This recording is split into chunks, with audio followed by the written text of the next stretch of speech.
بسم الله الرحمن الرحيم نحمده ونستعينه ونصلي على رسوله الكريم.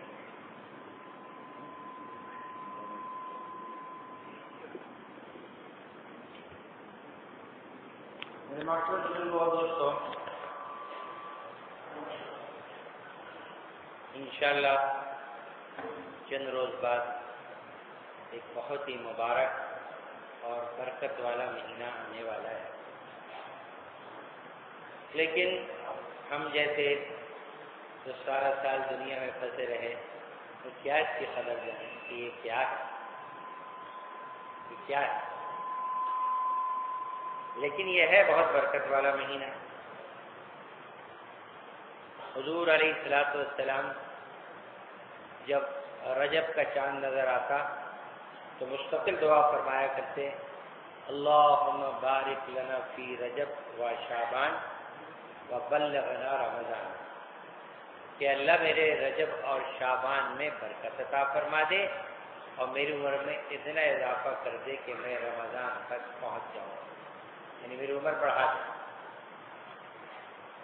اور یہ دعا ان دو مہینوں میں مانگنا سنت ہے، سنت. لیکن رجب بھی گزر گیا، شعبان بھی گزر گیا، ہمیں اس دعا کا خیال ہی نہ آیا.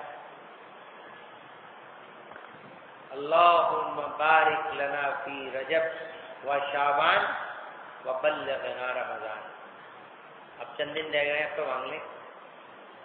یہ سنت ہے دعا 2 مہینے تک مانگنا کہ اللہ میرے رجب اور شعبان میں برکت عطا فرما اور میری عمر میں اتنا اضافہ کر دے، عمر بڑھا دے کہ مجھے رمضان کا مہینہ مل جائے.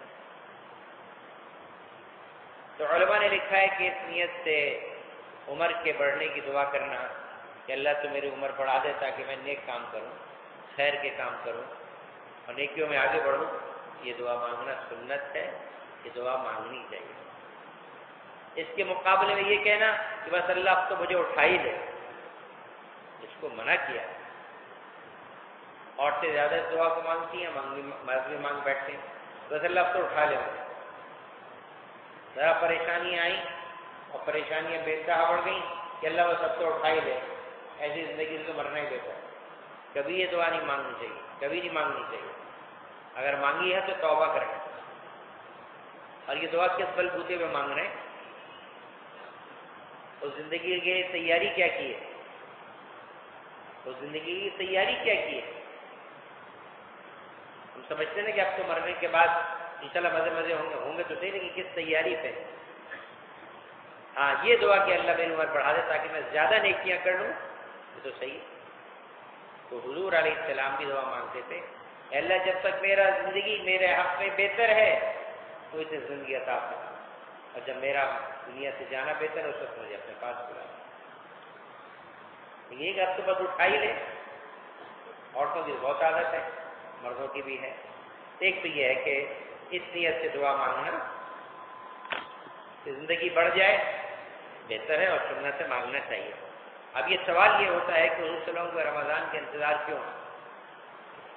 کیوں یہ دعا مانگ رہے ہیں کہ اللہ میری عمر بڑھا دے رمضان تک؟ کیوں رمضان کا؟ عام طور پہ ذہن میں یہ ہے کہ رمضان میں سحری ہے، افطاری ہے، تراویح ہے، اس لیے مانگ رہے ہیں. ایسی بات نہیں ہے. رمضان تک پہنچنے کی دعا اس لیے مانگ رہے ہیں کہ حضور صلی اللہ علیہ وسلم نے رمضان کو اپنا مہینہ کہا. رمضان کو اپنا مہینہ کہا. یہ میرا مہینہ،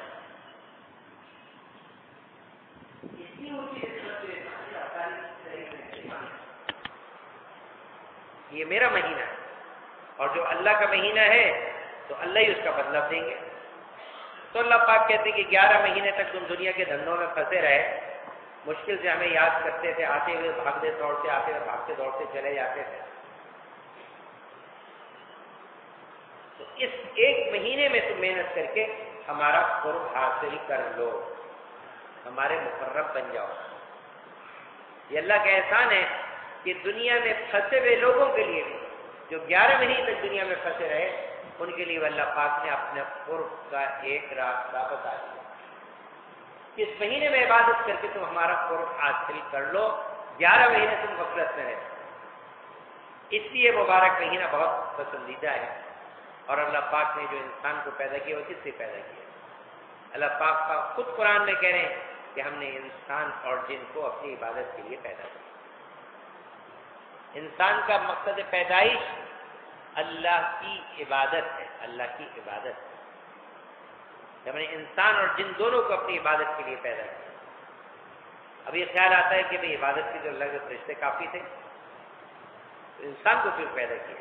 بات یہ کہ بے شک فرشتے بہت کافی ہیں. جو ایک دفعہ سجدے میں تو صدیوں تک سجدے میں، جو رکوع میں سے تو سجدے میں، رکوع میں صدیوں رکوع میں. لیکن بات یہ ہے کہ اگر وہ عبادت کے اندر کوئی کمال نہیں ہے تو ان کی طبیعت میں فطرت میں گناہ ہے ہی نہیں، وہ کر ہی نہیں سکتے، اس لیے عبادت ہی کریں گے. لیکن حضرت انسان کی طبیعت میں گناہ بھی ہے، معصیت بھی ہے، نافرمانی بھی ہے، شہوتیں بھی ہیں. اب یہ جو اس پہ کنٹرول کر کے عبادت پہ آئے گا تو اس کی عبادت فرشتوں سے بھی زیادہ افضل بنے گی. اس نے کہا کہ انسان اور جن کو ہم نے اپنی عبادت کے لیے پیدا کیا ہے. اب عبادت کی دو قسمیں ہیں اور اس کے سمجھنے میں کوئی غلط فہمی ہوتی ہے. عبادت کی دو قسمیں، اگر اس کو سمجھ لیں تو غلط فہمی دور ہو جائے. ایک تو ہم سے یہ کہا گیا کہ بھئی مسلمان کا کوئی عمل دنیا ہے ہی نہیں، اس کا کھانا بھی عبادت، پینا بھی عبادت، سونا بھی عبادت، کاروبار بھی عبادت، شادی بیاہ بھی عبادت، ساری اس کی عبادت ہے. اور واقعی ایسے ہی ہے. تو اب یہ خیال ہوتا ہے کہ جب نماز بھی عبادت اور کاروبار بھی عبادت تو پھر کیا ضرورت ہے؟ جب شادی بھی عبادت اور دنیا کے دھندے بھی عبادت، خیال آتا ہے نا. تو دیکھیے بات یہ ہے کہ ایک عبادت براہ راست، یعنی جس کا مقصد ہی اللہ کی عبادت ہے، اس کے علاوہ کوئی چیز شامل نہیں. مثلا نماز ہے، نماز کا مقصد کوئی اور نہیں ہے اس کے سوائے اللہ کی عبادت. جسے کہا ہے کہ علماء نے اگر کوئی اس نیت سے نماز پڑھتا ہے کہ ایکسرسائز ہو جائے گی تو اب اس کی نماز کے بارے میں مفتی صاحبان سے پوچھیں گے ہوئی کہ نہیں ہوئی. اتنی نازک چیز ہے. اگر کسی نے ایکسرسائز کی نیت کر لی نا تو کہتے ہیں انشاءاللہ نماز بھی ہو جائے گی، ایکسرسائز بھی ہو جائے گی. تو اب علماء سے پوچھ لیں کہ اس کی نیت کی ایکسرسائز کی، آیا اس کی نماز ہوئی یا نہ ہوئی؟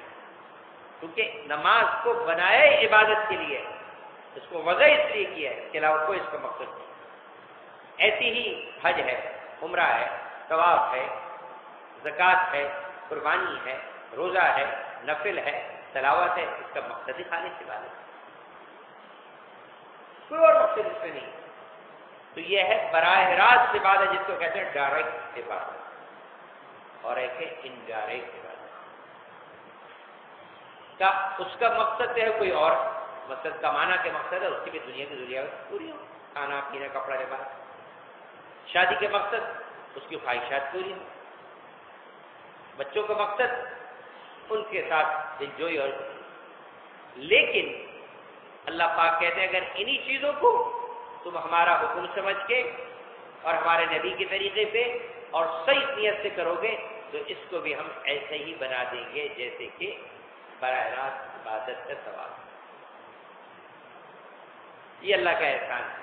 یہ ایک آدمی تجارت کر رہا ہے، ملازمت کر رہا ہے، کھیتی باڑی کر رہا ہے، شادی بیاہ کر رہا ہے اور اس کو عبادت کا ثواب مل رہا ہے، بشرطے کہ نیت صحیح ہو، طریقہ صحیح ہو، سنت کے مطابق. یہ ہے بالواسطہ عبادت. بالواسطہ خدمت جو عبادت، لیکن بالواسطہ عبادت، بالواسطہ عبادت. اس بعض ڈاکٹر صاحبان کو دھوکہ لگا ہوا ہے نا کہ مریضوں کی خدمت سب سے بڑی عبادت ہے، اس لیے نماز چھوڑ دیتے ہیں کہ رات کو آ کے تینوں نمازیں اکٹھی پڑھ لیں گے. بھول ہے. نماز براہ راست عبادت ہے، مریضوں کی خدمت بالواسطہ عبادت. بالواسطہ. حتیٰ کہ مدارس میں جو سال بھر قرآن و حدیث اور فقہ پڑھایا جاتا ہے یہ بھی بالواسطہ عبادت ہے، براہ راست عبادت نہیں ہے. اور اللہ پاک اس مہینے میں بھئی یہ سماعت سے محروم احباب کا جو ترجمان ہے تو ذرا تشریف لے آئیں میرے دائیں طرف کو. آج ان کا ترجمان کوئی آیا ہے، اگر یہ ترجمانی کوئی جانتا ہے، شیخ الاسلامی اور کوئی ہیں تو ذرا دیکھ لیں. دائیں طرف کو آ جائیں، بیچارے اتنے سارے بیٹھے ہوئے بغیر ترجمے. جو تھوڑا بہت بھی اشارہ کرنا آیا ہے وہ بھی آ جائے. تو میرے بھائی دوستوں بزرگوں، اللہ پاک اس مبارک مہینے میں براہ راست عبادت چاہ رہے ہیں، براہ راست، اس لیے کہ براہ راست عبادت کی روحانیت بہت اونچی ہے، اور جو بالواسطہ عبادت ہے ان کے اندر روحانیت نہیں ہے، اجر و ثواب ہے. اجر و ثواب ہے. روحانیت جو زیادہ ہے وہ براہ راست عبادت ہے. اسی اللہ پاک ماہ مبارک میں براہ راست عبادت چاہتے ہیں بالواسطہ کے مقابلے. تو حلال کمانا بالواسطہ عبادت براہ راست نہیں ہے. حالانکہ حلال کمائی کتنی بڑی چیز ہے کہ فرائض کے بعد سب سے بڑا فریضہ کسب حلال، لیکن یہ بھی بالواسطہ ہے، براہ راست نہیں ہے. تو براہ راست عبادت افضل ہے، براہ راست افضل عبادت. اللہ پاک اس مہینے میں براہ راست عبادت کو چاہتے ہیں، اور اس کے لیے کہا گیا کہ بھی اس مبارک مہینے میں ہم اس کا نظام بنائیں. اور سب سے آسان بات یہ ہے کہ ہمارے بڑے فرمایا کرتے تھے کہ رمضان شروع ہونے سے پہلے آج ہی بیٹھے سنجیدگی سے کہ میں اپنے آپ کو رمضان کے لیے کتنا فارغ کر سکتا ہوں. کچھ لوگ ایسے ہوں گے جو پورا فارغ کر سکتے ہیں، کچھ لوگ ایسے ہوں گے جو پورا فارغ کر سکتے ہیں، اور فارغ کرنے والے دنیا میں بہت ہیں. کہ پچھلے جون جولائی گزرا، نہ کسی جہاز میں سیٹ مل رہی تھی، نہ کسی ٹرین میں سیٹ مل رہی تھی، نہ یہ جو بسیں چلتی ہیں کیا نام ہے اس کا، ڈائیو، اس میں سیٹ مل رہی تھی. کون جا رہا تھا؟ سب فیملی کے لوگ گھومنے پھرنے جا رہے تھے. سارے یورپ کے فلائٹیں بک، سارے فارن کی فلائٹیں بک. جماعتیں بیچاری 6 ہفتے سے انتظار میں بیٹھی ہیں. یہ جماعتیں تو اسی مہینے بنتی ہیں، اور یہ گھومنے پھرنے والے 6 مہینے پہلے سے بکنگ کرا لیتے ہیں. تو اس کا مطلب ہے کہ چھٹی تو ہے ان کے پاس، چھٹی تو ہے، لیکن رمضان کے لیے نہیں ہے، بیوی بچوں کو گھمانے کے لیے ہے. اور گھمانے کے نتیجے میں ملے گا کیا؟ گناہوں کے ڈھیر ساتھ لے کے آتے ہیں. یہ جو ملیشیا دوڑے جا رہے ہیں، اور فلپائن دوڑے جا رہے ہیں، سنگاپور دوڑے جا رہے ہیں، یورپ دوڑے چلے جا رہے ہیں، جب واپس آتے ہیں تو گناہوں کے انبار ہوتے ہیں. کسی کی نگاہ کے راستے، کسی کے دل کے راستے، کسی کے دماغ کے راستے، کسی کے جسم کے راستے. تو مہینے کی چھٹی تو ہے ان کے پاس، اور جو ذرا کم حیثیت کے ہیں تو ہر وقت باغان اور کالام اور پتہ نہیں کیا کیا نام ہے. تو ایک نوجوان آئے تھے، حضرت اہلیہ کہہ رہی ہیں کالام لے جاؤ، کیا کروں؟ میں نے کہا اس کا مشورہ مجھ سے مت کرو، مجھ سے ٹھپا نہ لگواؤ. سارے خاندان کے حضرت نے اجازت دے دی ہے کالام کاغان جانے کی، یہ آپس کے تمہارے مشورے سے خود کرو فیصلہ. تو جو وہاں نہیں جا سکتے وہ یہاں جا رہے ہیں. تو گئے چھٹیاں تو سب کے پاس ہیں نا، میں یہ ثابت جائیں نہ جائیں وہ مسئلہ الگ ہے، میں نہیں کہہ رہا، لیکن چھٹیاں تو ہیں سب کے پاس. وہ رمضان کے لیے نہیں، رمضان کے لیے پہلی اگست سے سب ڈیوٹیوں میں بھی چلے جائیں گے، بچوں کو بھی اسکول مل جائیں گے. اللہ جزائے خیر دے ہمارے علماء کرام کو، اللہ ان کے جزائے خیر دے کہ انہوں نے مدارس کی ترتیب شروع سے ایسے بنائی کہ 15 شعبان سے 15 شوال تک مدرسہ بنا. یہ بھی جون جولائی میں بند کر سکتے تھے، لیکن انہوں نے صرف اس لیے کیا کہ یہ بالواسطہ عبادت میں 10 مہینے سے لگے ہوئے، اب رمضان میں براہ راست عبادت میں لگے. اسی علماء نے کیا. یعنی جون جولائی کی چھٹیاں نہیں کر سکتے مدارس، یہ سب گرمی ہوتی ہے اس میں کرو نہیں. پھر مدارس والے پھر رمضان میں براہ راست عبادت نہیں رکھیں گے، بالواسطہ میں لگے قرآن حدیث سے پڑھنے، فقہ سے پڑھنے. بہت باریک بات ہے. اب ہم اپنے بارے میں سوچیں کہ ہم اپنے آپ کو کتنا فارغ کر سکتے ہیں. ہر آدمی سوچے میں پورے مہینے کے لیے فارغ کر سکتا ہوں، 20 دن کے لیے، 10 دن کے لیے، کتنے دن کو فارغ کر سکتا ہوں؟ یا 12 گھنٹے کی جگہ 8 گھنٹے کر دوں، 8 گھنٹے کے لیے 6 گھنٹے کر دوں، 6 جگہ 4 گھنٹے کر دوں، 4 گھنٹے کے لیے 2 گھنٹے کر دوں. اس میں میرا دنیا کا کام ہو جائے، باقی وقت تک براہ راست سے بات. تو پہلے ہم میں سے ایک ساتھ ہر ساتھی بیٹھ کے سوچے آج رات کو یا کل صبح کہ میں اپنا آپ کو رمضان کے لیے کتنا فارغ کر سکتا ہوں. پھر اس کے بعد اپنا نظام الاوقات بنائے کہ میں رمضان کس طرح گزاروں گا، کس طرح گزاروں گا. کیونکہ یہ رحمت کا خاص مہینہ ہے. یہ وہ مبارک مہینہ جس میں 24 گھنٹے دعائیں قبول ہو. باقی دنوں میں تو اوقات ہیں نا، اس مبارک مہینے میں 24 گھنٹے دعا قبول. تو رحمتوں کا خاص مہینہ، اللہ پاک کی رحمت دھواں دار بارش کی طرح برس رہی ہو اور آدمی کاروبار پہ بیٹھا ہو، دفتروں میں بیٹھا ہو، کتنے دکھ کی بات ہے. قربان جائے اللہ پاک کے. اللہ پاک کہتے ہیں کہ 11 مہینے تم دنیا میں پھنس رہے، اب ہمارا قرب حاصل کرنے کے لیے آ جاؤ، اب ہمارا قرب حاصل کرنے کے لیے آ جاؤ. کہ یہ مہینہ قرب الہی کے حاصل کرنے کا مہینہ ہے. ہمارا قرب حاصل کرنے کے لیے آ جاؤ. اس لیے رمضان کا استقبال کیا ہے؟ پہلے تو یہ کہ بھئی جو کام رمضان کے آنے والے ہیں وہ ابھی 6 دن بیچ میں ہیں، اس میں ان کام کو خود نپٹائیں. بچوں کے کپڑے ہیں، جوتے ہیں، موزے ہیں، گھر والوں کے کپڑے ہیں، مہندی ہے، چوڑیاں ہے، عید کا سامان ہے، درزی سے کپڑے سلوانے ہیں. سارے کام ہم 29 شعبان سے پہلے کر لیں تاکہ اس ماہ مبارک میں ایک لمحے کے لیے بھی بازار میں جانا پڑے. یہ بازار کیا ہے؟ یہ شیاطین کے اڈے، یہ روزوں کو لوٹنے کے اڈے ہیں. لیکن غیروں نے کا روزہ تو مسلمان سے چھڑا نہیں سکتے. روزے ہمارے بچپن میں روزے بہت کم لوگ رکھتے ہیں.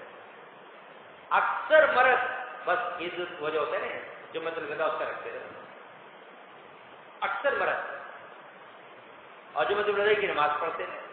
میں عمومی بات کر رہا ہوں، سوائے چند دینی خاندانوں کے. اس کراچی میں روزے رکھنے کا رواج نہیں تھا، پاکستان اور دو چار روزے تھا ہی نہیں بالکل. اب سے 25 سال پہلے ہماری جماعت جاری کے کوئی میں رمضان میں ہماری تشکیل تھی پنجاب کے ایک گاؤں میں. تو ایک عورت سر پہ کٹھر رکھا ہوا گھاس کا اور گاجر کھاتی ہوئی دوپہر کو جا رہی ہے. تو ہمارے کہتے ہیں اماں رمضان میں تو کھا رہی ہے. کہتی میں تو گناہگار تھوڑی ہوں جو روزہ رکھوں. اس کے ذہن میں تھا جو گناہ کرتا ہے وہ روزہ رکھتا ہے، میں تو گناہگار کرتی ہوں، اس کے بدلے روزہ نہ رکھنا بھی گناہ. اس قدر دین سے دوری تھی. اس کراچی میں روزے بہت کم ہوتے تھے، نوجوان تو رکھتے ہی نہیں تھے، اور تو کچھ بوڑھے رکھتے تھے. تو باطل نے روزہ تو بڑھوا دیا. اب اللہ کا بدل ہے کہ کسی گھر کا 7 سال کا بچہ وہی پورے روزے رکھتا ہے، مرد بھی رکھتے ہیں، عورتیں بھی رکھتے ہیں. لیکن ان روزوں کو کھونے کے راستے پیدا کرتے ہیں. کہ کرتے بھی رہو گے میرا کیا بگڑتا ہے. اور جیسے وہ نیو ایئر ہوتا ہے نا، تو اس کی شاپنگ رات کو کرتے ہیں، کرسمس کی شاپنگ رات کو کرتے ہیں. اب ہمارے نوجوانوں نے کہہ دیا عید کی تیاری کا مزہ تو کیا کہتے ہیں اس کو، چاند رات کو ہے بازار میں جانا، تاکہ سارے مہینے کی کمائی کو بلا کے آ جائے. اور لڑکے اور لڑکیوں کھوے چل رہے ہوں تو مہینہ بچے معتکف بھی بھاگتے ہیں اعتکاف سے اٹھ کے. عید کی تیاری کا مزہ تو چاند رات میں ہوتا ہے، یہ معتکف بھی بھاگتے ہیں. 10 دن کے اعتکاف کو تاریخ روڈ پہ جا کے بازار ہو کے آ گئے. کیا بازار شیاطین کے اڈے ہیں. اب 5 روزہ تراویح پڑھ کے یہ ٹولے کے ٹولے حیدرآباد میں جائیں گے آئس کریم کی دکان پہ اور فالودہ کی دکان پہ اور جوس کی دکان پہ. یہ ٹولے کے ٹولے ہوں گے کہ 6 سپارے جو سنے ہیں اس کو یہ جھاڑ کے اب گھر واپس جاؤ، لے کے مت جانا. یہاں تو یہاں حرم میں بھی یہی کرتے ہیں. تراویح کے بعد بازار مکہ اور مدینہ کا چمک جاتا ہے. نہ آپ کو میکڈونلڈ پہ جگہ ملے گی، نہ البیک پہ ملے گی، نہ KFC پہ ملے گی، نہ بن داؤد میں گھسا جائے گا، نہ کسی آئس کریم کی دکان پہ بغیر لائن لگائے آئس کریم ملے گی. دیکھتے ہوتے ثانیہ سینڈوچ ٹائپ کی، وہ چلے جاؤ یا تو بہت سارے گڈی بنا کے صبح کی ٹھنڈی رکھی وہ دے گا، ورنہ لائن لگا کے. ساری اپنی تراویحوں کے حرم کی جڑائی شیخ دوسرے کون شریم کی ساری دھلائی کرتی انہوں نے وہاں البیک جا کے. خیال نہیں آ رہا کہ کر کیا رہے ہیں. حرم میں آئے تو حرم کی نیکیاں کمانے، اور یہ آئس کریم اور سینڈوچ یا البیک کی مچھلی بڑی اچھی ہوتی ہے، کھاؤ مچھلیاں، لٹاؤ ساری تراویحوں کے انوارات. تو بازار شیاطین کے اڈے. نہ نگاہیں محفوظ، نہ دل محفوظ، نہ دماغ محفوظ، تینوں میں سے کوئی محفوظ نہیں. ٹھیک ہے وہ چاہے کتنے ابایا میں اور برقعے میں آ جاتی ہوں، لیکن سارے ابایا برقع والے ان کی دھلائیاں کر دیتی ہیں۔ علماء نے لکھا ہے جیسے بے پردہ عورت پہ نگاہ ڈالنا منع، ایسے برقعے والی پہ بھی نگاہ ڈالنا منع، کہ برقعے کی نگاہ اندر تک گھستی ہے۔ معاف کیجیے، مجھے مجلس میں ایسے باتیں کہتے ہوئے اچھا نہیں لگتا، لیکن میں علماء کی بات نہیں کرتا۔ ہم سمجھتے ہیں کہ پردے والی کو دیکھتے رہو کوئی مسئلہ نہیں، اس پہ بھی نگاہ ڈالنا ایسے گناہ جیسے بے پردہ پر گناہ۔ ابایا کیا ابایا؟ تو اپنے بھائیوں اور روزوں کی حفاظت کریں۔ یہ 3.5 گھنٹے کے آپ نے 6 سپارے سنے اور دھلائی کر کے باہر آ گئے۔ اسے جو کچھ خریداری کرنی ہے 29 رمضان سے پہلے کریں، رمضان میں اللہ کے لیے بازار کوئی نہ جائے، اور ترغیب چلائیں، اس کی دعوت چلائیں۔ گناہوں سے بچنے پہ تیار کرنا بھی مسلمان کا شیوا ہے۔ محرمات سے بچانا، حرام چیزوں سے بچانا، یہ میرے اور آپ کے ذمے ہیں۔ اس تراویح پڑھوانا ذمے نہیں ہے، تراویح کی دھلائی کروانے سے روکنا بھی میرے اور آپ کے ذمے ہے۔ ٹھیک ہے جی، اب تو نہیں جائے گا کوئی بازار، کوئی چیز رہ گئی کوئی بات نہیں، عید کے بعد کر لیں گے۔ کس کے پاس کپڑے نہیں ہے، جوتا نہیں ہے، کوئی ننگا بھوکا کوئی نہیں، سب کے پاس پرانے پہن لیں گے تو عید ہو جائے گی انشاءاللہ۔ بازاروں کو گزرنا نہیں، سارے مہینے کا راشن بھی خرید کے رکھیں، کھجلا پھینیاں بھی خرید کے رکھیں، کوئی خراب نہیں ہوگی انشاءاللہ۔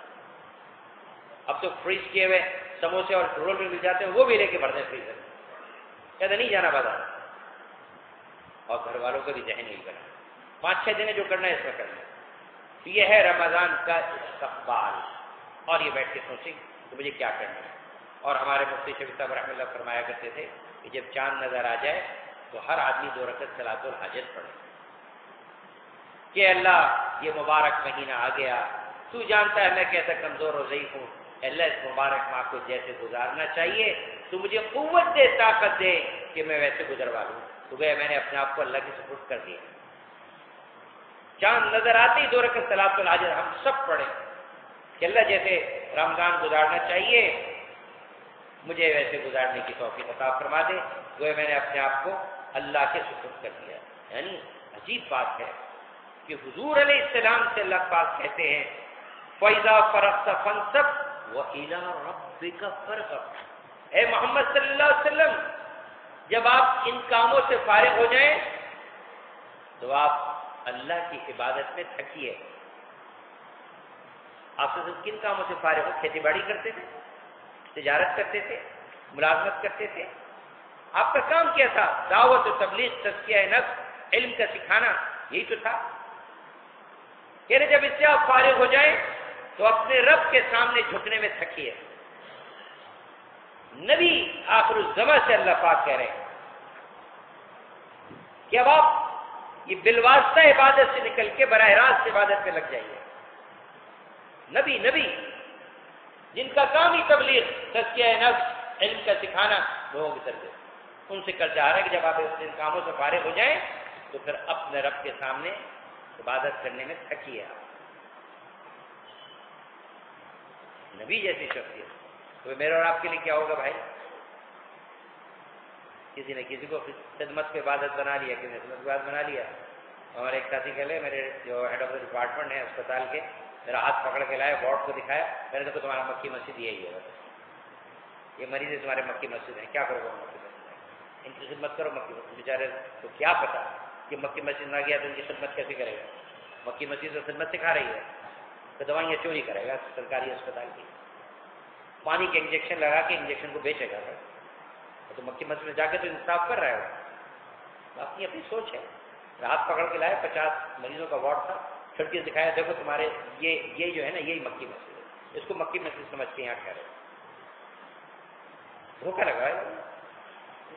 حالانکہ وہ خدمت عبادت ہے لیکن بالواسطہ عبادت ہے، اور نماز براہ راست عبادت ہے، اس کو چھوڑ کے خدمت کریں گے تو کیسی عبادت بنے گی؟ اسی میرے بھائی اور دوستوں بزرگوں، اللہ پاک نے کتنا فضل فرمایا کہ اس ماہ مبارک میں ہمیں اپنے قرب کے راستے بتائے، اور خاص طور سے تراویح میں 40 سجدے زیادہ ہوتے ہیں، اور ایک سجدہ ساری عبادتوں میں بھاری ہے۔ یہ 40 مقامات قرب اللہ نے اضافی ہر ایک کو دے دی تراویح۔ اسے تراویح پڑھنا مردوں کے لیے ضروری اور عورتوں کے لیے ضروری۔ لیکن تراویح کے کیا کریں یہ بھی سوچیں ابھی سے کہ میں کہاں تراویح پڑھوں. ایک یہ ہے کہ 20 منٹ میں 20 رکعت اور وتر کے ساتھ کون پڑھاتا ہے, ایک یہ تراویح ہے. ہم سکر میں گئے ایک مسجد میں ٹھہرے تو وہاں بلا مبالغہ 20-22 منٹ میں 20 رکعت اور وتر. نہ یہ پتہ چلے کہ کیا پڑھا کیا نہیں پڑھا. امام صاحب رکوع میں تو ہم قیام میں, اور وہ سجدے میں تو ہم رکوع میں, اور 3 منزلہ مسجد سڑک بھری ہوئی. ایک یہ ذوق یہاں بھی ہے نا, میں نام لے تو لوگ ناراض نہیں, کہاں ہوتی ہے ایسی تراویح, کہاں کا ایسی تراویح بھری ہوئے ہوتے, سڑکیں بھی بھری ہوئی, سب چیز بھری. ایک یہ تراویح, ایک یہ کہ کون سنبھل کے پڑھتا ہے, کس کا قیام رکوع سجدہ قومہ جلسہ صحیح ہوتا ہے.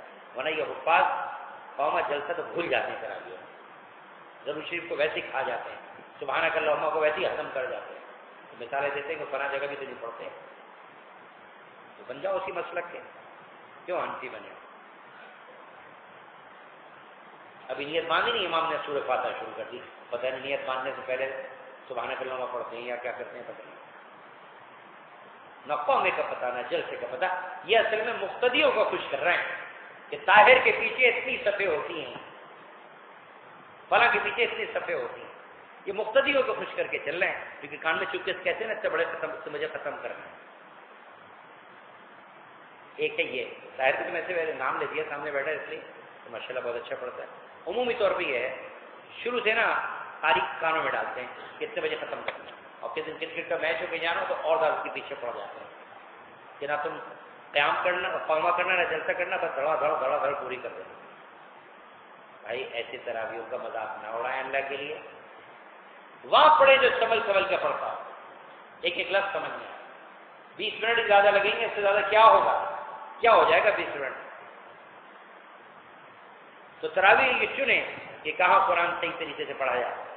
اور دوسری درخواست یہ کروں گا معذرت کے ساتھ کہ اگر کوئی سفر پیش نہ ہو تو مسجد کی محراب کی تراویح پڑھیں اپنے آرام سے 27 دن. یہ 5 روزہ 10 روزہ تراویح پڑھنے والے تراویحوں کے ساتھ کھیلتے ہیں. اس کی چوکھٹ, اس میں ڈرائنگ روم میں اور اس کے ہال میں برآمدے میں الگ طرح کی تراویح پڑھی, چپکے سے آنکھوں سے اشارے کر کے کھایا. وہ جیسے گوشت تھا اتار دیا چھپ کے. اگر ایسے ہی ہے تو اللہ کے لیے نہ پڑھیں, کم وقت کی تراویح. اب یہ عمرے کا سفر ہے, تبلیغ کا سفر ہے, کوئی اور کام ہے تو قرآن نافذ نہیں ہے, پڑھ لو 5-10 دن میں. ورنہ یہ جو رواج چلتا ہے 10 روزہ 12 روزہ 5 روزہ 6 روزہ, یہ بھی فیشن ہے. یہ 5 روزہ 6 روزہ بعد میں کرتے کیا ہیں, کبھی سے پوچھو تو صحیح.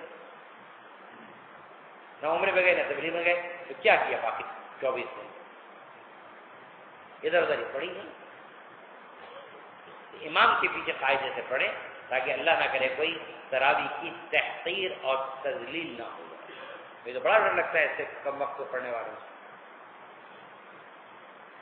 ٹھیک ہے جی, ایسی کریں گے نا انشاءاللہ.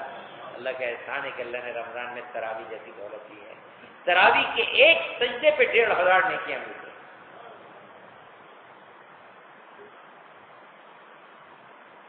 تو اس لیے تراویح کے بارے میں ذرا ہم سب آپس میں سوچنے کے کہاں پڑھنی ہے, اطمینان ہو. اگر کسی کو عمرے کا سفر ہے, جماعت میں جانا ہے, قرآن نافذ ہے, چلو ٹھیک ہے, کوئی حج نہیں, ایسی پڑھ لیں. لیکن وہاں بھی ایسے پڑھیں جب پورا قرآن اچھی طرح پڑھو. کہہ رہے ہیں قاری صاحب سے ایسا کوئی بات نہیں, 8 گھنٹہ زیادہ لگ جائے کوئی مسئلہ نہیں. پوچھا جائے باقاعدہ فلاں 10 روزہ تراویح کتنے بجے ختم ہوتا ہے, فلاں 10 روزہ کتنے بجے ختم ہوتا ہے, یہ پوچھتے ہیں. جسے جلدی ختم کیا اس سے زیادہ جھنڈا اونچا, حالانکہ دیر سے ختم کرنے والے کا جھنڈا اونچا. بات کہتے ہیں کہ 3 سپارے انہوں نے پڑھے, امام صاحب ایک سے پڑھا, امام صاحب سے پہلے ختم ہو گئی. یہ کوئی پڑھائی کی چیز ہے, کوئی پڑھائی کی چیز ہے کہ امام صاحب کے 1.25 سپارے سے پہلے 3 سنا دیے, کوئی پڑھائی کی. یہ تو شرمندگی کی چیز ہے. امام صاحب سے 2.5 گنا وقت زیادہ دینا چاہیے تھا ان کو. ایسی طرح بھی بھائی ذوق نہ پیدا کرے, ورنہ ڈر لگتا ہے کہ قرآن کی کہیں تخفیف نہ ہو جائے. اور ایک سجدہ یہ مومن کی معراج ہے. اس لیے ایک تو یہ درخواست تھی, اور دوسری جو ہے کہ اپنے قرآن کی تلاوت کو بڑھائیں, قرآن کی تلاوت کو بڑھائیں. دوسری درخواست, عام دنوں میں اگر 1 سپارہ پڑھتے تو رمضان میں کم از کم 10-12 تو پڑھیں. حضرت امام اعظم امام ابو حنیفہ رحمہ اللہ رمضان المبارک میں ایک قرآن دن میں ختم کرتے اور ایک رات میں کرتے اور ایک تراویح میں کرتے، 61 قرآن پاک رمضان میں ختم کرتے. اور غالباً امام شافعی کے بارے میں بھی یہ لکھا ہے. ہمارے حضرت جی مولانا انعام الحق صاحب رحمۃ اللہ نے ایک سال 57 قرآن پاک ختم کیے. اور شیخ کا تو مستقل معمول تھا، ایک روزانہ ختم کرنے کا اور ایک تراویح کا. 31 قرآن شیخ ختم کرتے. وہ تراویح میں جو سپارہ پڑھتے تھے اس کو دن میں 29 دفعہ پڑھ لیتے مختلف وقتوں میں، تو 30 سپارے ہو گئے. روزانہ کے قرآن ایک تراویح. تو جو حفاظ ہیں ہمارے، اللہ نے جنہیں حفظ کی دولت سے نوازا، اس کی قدردانی کیا ہے کہ روزانہ ایک ختم کریں. اللہ کے فضل سے اس مسجد میں 20 ایسے ہیں جو رمضان میں 30 قرآن ختم کرتے ہیں، اور تھوڑی سی ترغیب سے اللہ نے ان کو اہمیت دے دی. ان سے سیکھیں. وہ تو آدمی کی ہمت کی بات ہے. بحرین میں ہمارے ایک ساتھی ہیں، اللہ ان کو جزائے خیر، بہت ہی معتقد ہیں. جب بیت ہوئے تو میں نے ان سے کہا کہ جی ایک قرآن رمضان میں ختم کر لیں. انہوں نے کبھی رمضان میں قرآن ختم نہیں کیا تھا.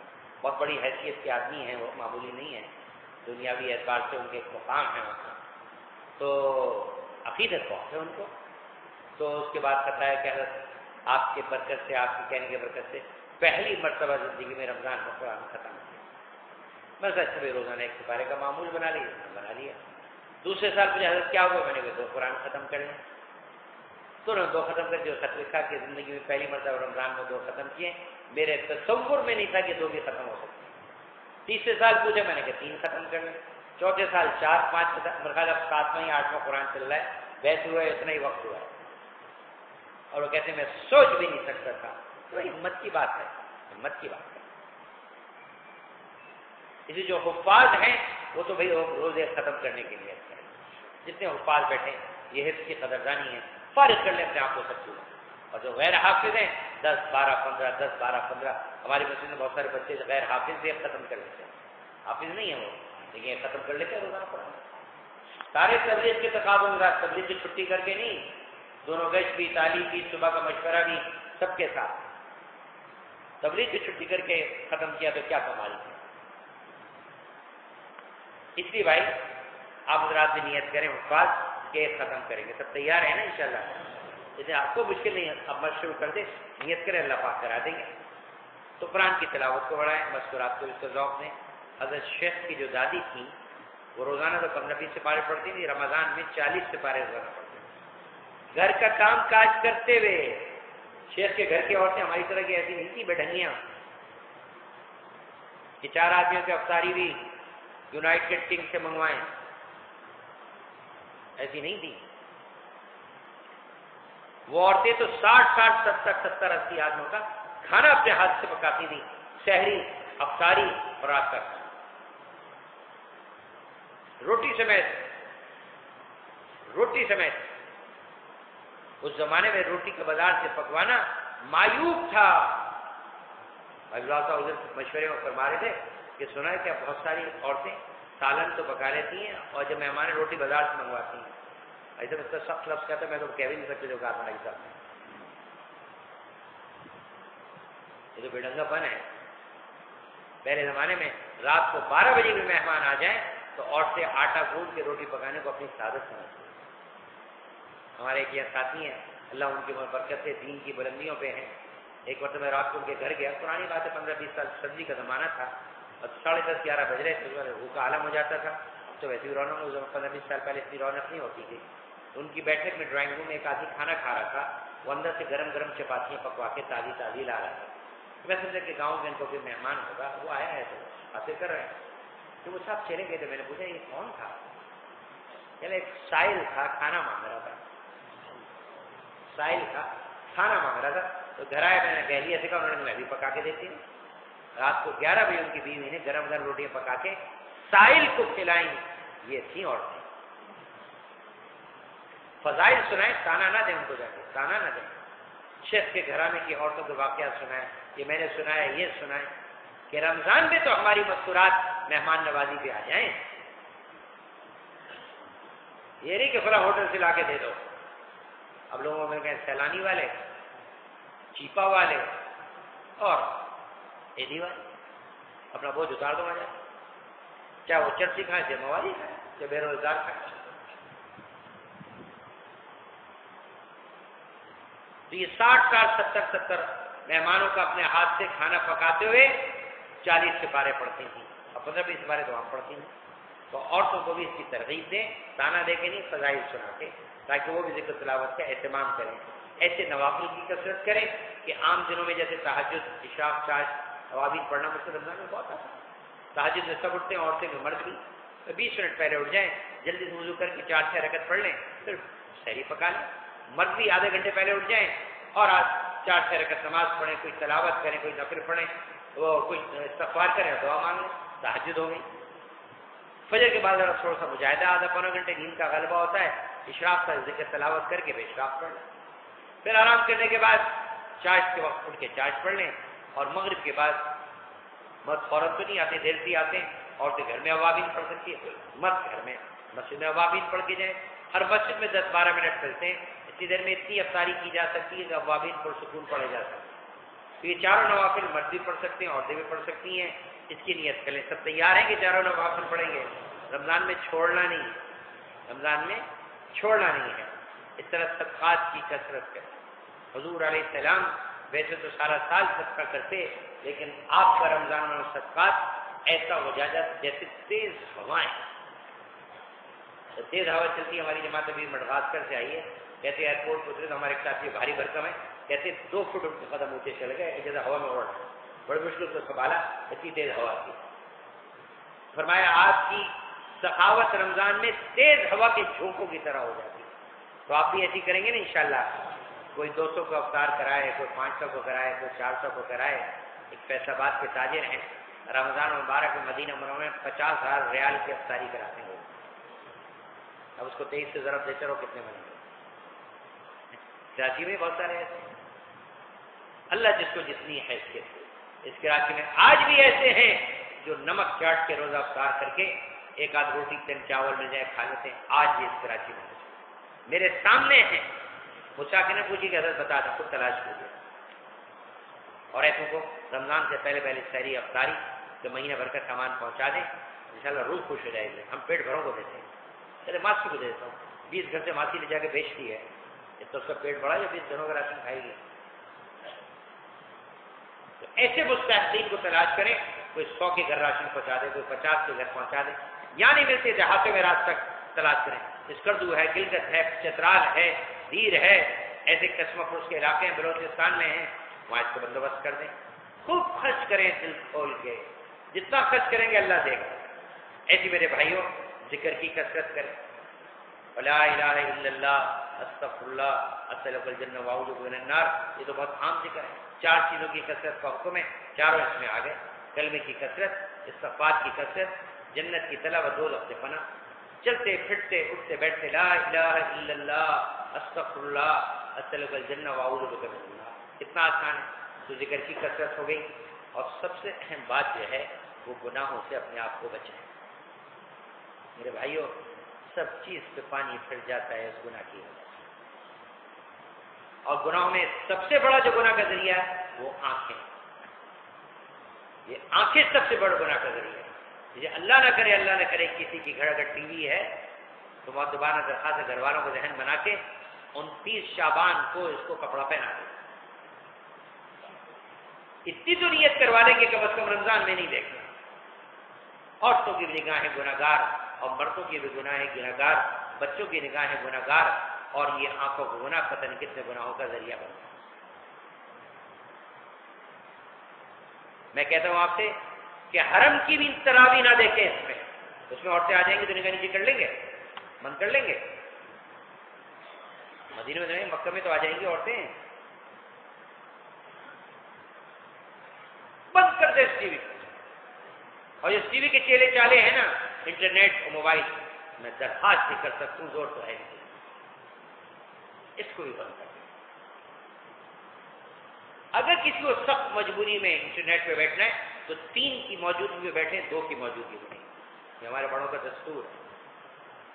3 کی موجودگی میں، 2 کی موجودگی میں، 3 کی موجودگی میں بیٹھیں، اگر وہ دفتری کام کرنا ہے، اہم کام۔ میرے بھائیو ہماری مایا لٹ رہی ہے، ہمیں پتہ نہیں چل رہا۔ اور جن کے موبائل کے اندر یہ ہے میں ان سے درخواست کروں گا کہ رمضان میں کوئی 1800 کا پرانا سے موبائل خرید لیں، اس پہ گزارا کریں، اس کو مہینہ بھر کے لیے بند کر کے رکھیں، ورنہ یہ ان مبارک راتوں میں جب فرشتوں کا نزول ہو رہا ہوگا ہمیں کہاں کہاں مبتلا کرے گا۔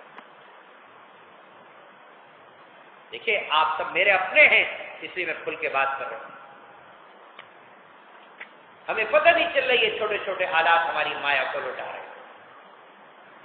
اگر کسی کے پاس ایسے موبائل ہیں جس میں ساری علائیں بلائیں آ جاتی ہیں، اس کو رمضان کے لیے بند کر دیں، کوئی 1800 کا سستا سا موبائل خریدنا اپنی ضرورت کے لیے ہمت کر لیں گے، آخرت کا مسئلہ ہے اور کچھ بھی نہیں ہے۔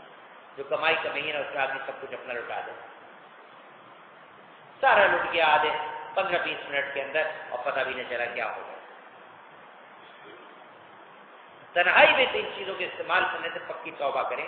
یہ میں نہیں کہہ رہا، مشائخ نے لکھا ہے کہ رمضان سے پہلے پہلے گناہوں سے توبہ کریں، اور اس گناہوں میں سب سے پہلی چیز آنکھ کی حفاظت۔ اخبار بھی چھوڑ دیں، اخبار بھی۔ آج ہر مرد کو پتا ہے کہ یہ عورت کون ہے، یہ فلاں سینیٹر ہے، یہ فلاں منسٹر ہے، یہ فلاں پریزیڈنٹ کی بیوی ہے، سب کو پتا ہے۔ دیکھا ہے تبھی تو پتا ہے۔ ہر عورت کو پتا ہے کہ یہ زرداری ہے، یہ نواز شریف ہے، یہ الطاف حسین ہے، یہ فلاں، سب عورت کو پتا ہے۔ دیکھا تبھی تو پتا ہے۔ یہ جائز ہے کہ دیکھنا عورتوں مردوں کے لیے؟ تو رمضان میں ان اخباروں کو بھی بند کریں۔ یہ سب گناہ کے آلات ہیں جو ہمیں نہیں پتہ چل رہے کیا ہو رہا ہے۔ تو قرآن اور قرآن کے علاوہ کسی پہ ہماری نگاہ نہ پڑے۔ تو گناہ کے جتنے بھی اسباب ہیں اس میں سب سے بڑا سبب اس وقت یہ 2-3 آلات ہیں، اس میں تو پردہ ڈال دیں۔ درخواست کروں گا کہ اس کی ہمت کیجیے، اللہ کے لیے اپنے رمضان کو بچائیں۔ اور آخری بات یہ، اس مبارک مہینے میں دعاؤں کی کثرت کریں۔ یہ دعاؤں کی قبولیت کا مہینہ ہے، اس میں ہر وقت میں دعائیں قبول ہوتی ہیں، تو آپ حضرات بھی دعاؤں کی قبولیت کا اہتمام کریں۔ کر لیں گے جی انشاءاللہ۔ میں نے یہ پونے گھنٹے کی بات صرف اس لیے کی ہے کہ آپ حضرات جاتے گھر والوں کو لے کے بیٹھے اور ہماری شکل بنائیں، ٹھیک ہے جی۔ باقی خانقاہ کی ترتیب یہ ہوگی کہ رمضان کا مہینہ پڑھنے پڑھانے کا ہے، نہ مشوروں کا ہے، نہ کسی مذاکرے کا، اور جتنی دیر مجلس ہو اتنی دیر بیٹھیے، میں بھی پڑھوں آپ بھی پڑھیے، گھر جانا ہو تو گھر چلے جائیے، کوئی مشورہ نہیں رکھتا ہے، نہ کوئی خط، سب کو لپیٹ کے رکھیں عید کے بعد کے، ٹھیک ہے جی۔ کسی کو بہت ضروری ہو تو 19 شعبان سے پہلے کر لیں، بس مجلس ہو صبح ذکر کی، اس کے بعد آپ ہی اللہ کرے، میں کہ اللہ کرے، اس کو جانا چلے جائے، کوئی مشورہ نہیں، ٹھیک ہے جی۔ اور آخری عشرے میں، کیونکہ رمضان میں یہ منگل کی مجلس نہیں ہوتی، تو آخری عشرہ جو ہے اس میں تراویح کے آدھے پونے گھنٹے بعد پورے عشرے میں مجلس ہوتی ہے، اس لیے کہ وہ عشرہ عبادت کا عشرہ ہے، وہ سونے کی راتیں نہیں ہیں۔ آخری دس میں حضور علیہ السلام اپنے لنگی کو مضبوط کس لیتے اور بستر کو طے کر کے رکھتے، تو آخری عشرہ سونے کا نہیں ہے، اسی لیے 1 بجے 1:30 بجے 2 بجے کوئی غم کی بات نہیں، ٹھیک ہے جی۔ تو آخری عشرے میں 10 دن آنے کی نیت کیجیے، تاکہ بھائی کیا پتہ کون سا بول شب قدر میں کان میں پڑ جائے اور اللہ ہماری۔ تو رمضان کی ترتیب یہ ہے، عید کے دن میں عید کی جماعت کے بعد یہاں بیٹھتا ہوں، دعا کیجیے اللہ مجھے صحت بھی دے اور زندگی بھی دے، اگر زندہ رہا تو یہاں بیٹھوں گا جتنی دیر ہمت ہے، شاید میں اتنا لمبا نہ بیٹھ سکوں، زیادہ مجھ سے بیٹھا نہیں جاتا، تو جو ملنے کے لیے آنا چاہیں عید کی نماز کے بعد جلدی تشریف لیں۔ یہ رمضان کا مسئلہ نظام آپ کو بتا دیا ہے، اللہ ہم سب کو عمل کی توفیق عطا فرمائے۔ شروع کے دنوں میں صبح کی مجلس میں بیٹھ اور آخری عشرے میں رات کی مجلس کے بعد بیٹھ کریں۔ اللہم صلی علی محمد عبدک و نبیک و رسولک النبی الامی وصلی علی المؤمنین والمؤمنات والمسلمین والمسلمات یا ارحم الراحمین یا ارحم الراحمین یا ارحم الراحمین۔ ربنا آتنا فی الدنیا حسنہ وفی الآخرۃ حسنہ وقنا عذاب النار۔ اے اللہ ہم سب کے گناہوں کو معاف فرما دے، آج تک جتنی تیری نافرمانیاں ہوئی ان سے درگزر فرما دے، باقی زندگی میں طاعت اور فرما برداری نصیب فرما دے، پورے دین پہ چلنا آسان فرما دے، اس ماہ مبارک کی قدردانی نصیب فرما دے، اس ماہ مبارک کی قدردانی نصیب فرما دے، اس ماہ مبارک کی قدردانی نصیب فرما دے۔ اے میرے اللہ، رمضان سے پہلے پہلے یا اللہ تو ہمارے گناہوں کو معاف فرما دے۔ اگر گناہوں کی طے چڑھنے کے ساتھ رمضان آیا یا اللہ کئی دن تو توبہ استغفار میں دھلائی میں لگ جائیں گے، تو اس سے پہلے پہلے سارے گناہوں کو معاف فرما دے۔ اللہ ہماری نگاہوں کو بھی پاک کر دے، سوچوں کو بھی پاک کر دے، جذبات کو بھی پاک کر دے، خیالات کو بھی پاک کر دے، تصورات کو بھی پاک کر دے۔ اللہ ان کے گناہوں سے ہماری حفاظت فرما اور پورے ماہ مبارک میں عفت اور پاک دامنی کی صاف ستھری زندگی نصیب فرما۔ اللہ جیسے حضور علیہ السلام نے رمضان میں دن گزارا، ہمیں ویسے دن گزارنے کی توفیق عطا فرما دے۔ جیسے آپ صلی اللہ علیہ وسلم نے رمضان میں راتیں گزاری، ہمیں ویسے راتیں گزارنے کی توفیق عطا فرما دے۔ اس ماہ مبارک کا جو سب سے اونچا اور اعلیٰ عمل دعوت کا کام، اللہ ہم سب کو اس ماہ مبارک میں دعوت کی عالی مبارک محنت میں لگنے کی توفیق عطا فرما دے۔ اگر غیر رمضان میں ہم 6 روزہ لگاتے تھے تو اس ماہ مبارک میں عشرہ لگانے کی توفیق عطا فرما دے۔ اور غیر رمضان میں 2.5 گھنٹے دیتے تھے تو اس ماہ مبارک میں 5-7 گھنٹے دینے کی توفیق عطا فرما دے۔ اللہ ہمارے گھروں میں اس دعوت کی ابتدائیں قائم فرما، ہماری مسجد کو بھی دعوت والے اعمال سے آباد فرما، اور ہمیں رمضان المبارک میں اپنے راستے میں نکل کے دیہاتوں اور شہروں میں جا کے محنت کر کے ان سب کو بھی عبادات کا ذوق شوق پیدا کر اس پہ آنے کی توفیق عطا فرما۔ اور اس رمضان المبارک میں حضور علیہ السلام نے 2 سفر براہ راست کیے، صحابہ کی جماعتیں بھیجی، ہمیں بھی اتباع سنت میں اس ماہ مبارک میں اپنے راستے میں نکلنے کی توفیق عطا فرما، اور ہماری ان دعاؤں کو محض اپنے فضل و کرم سے قبول فرما۔ آمین آمین آمین۔ وصلی اللہ تعالی علی خیر خلقہ محمد وآلہ وصحبہ اجمعین برحمتہ۔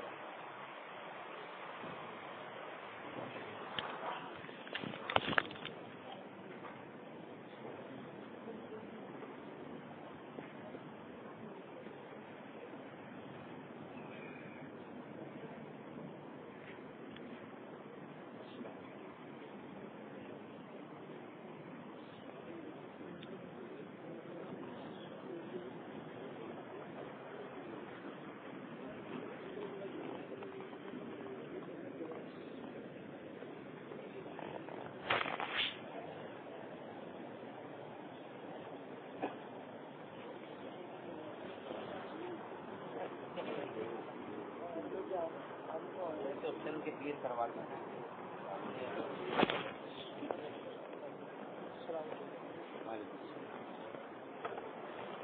گر جاؤں گا میں آپ سے میرا ہاتھ پکڑ کے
كنا لكم مقرنين وإنا إلى ربكم.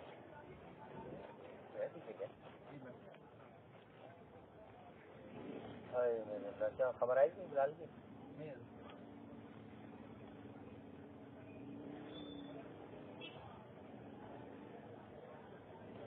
فون کی گھنٹی کیوں نہیں ہے؟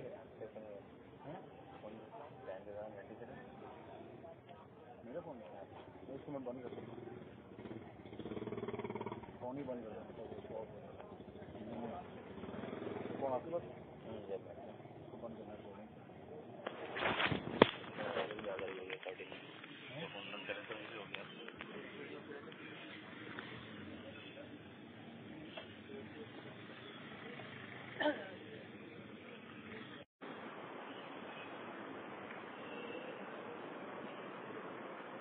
بسم الله الرحمن الرحيم نحمده ونستعينه ونصلي على رسوله الكريم.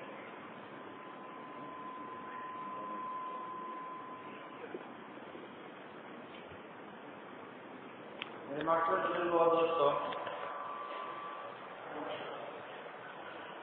انشاءاللہ چند روز بعد ایک بہت ہی مبارک اور برکت والا مہینہ آنے والا ہے،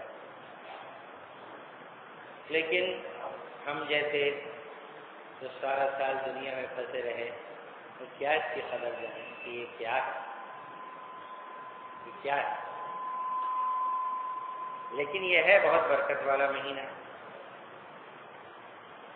حضور علیہ الصلوۃ والسلام جب رجب کا چاند نظر آتا تو مستقل دعا فرمایا کرتے، اللہم بارک لنا فی رجب و شعبان وبلغنا رمضان، کہ اللہ میرے رجب اور شعبان میں برکت عطا فرما دے اور میری عمر میں اتنا اضافہ کر دے کہ میں رمضان تک پہنچ جاؤں، یعنی میری عمر بڑھا دے. اور یہ دعا ان دو مہینوں میں مانگنا سنت ہے، سنت. لیکن رجب بھی گزر گیا، شعبان بھی گزر گیا، ہمیں اس دعا کا خیال ہی نہ آیا.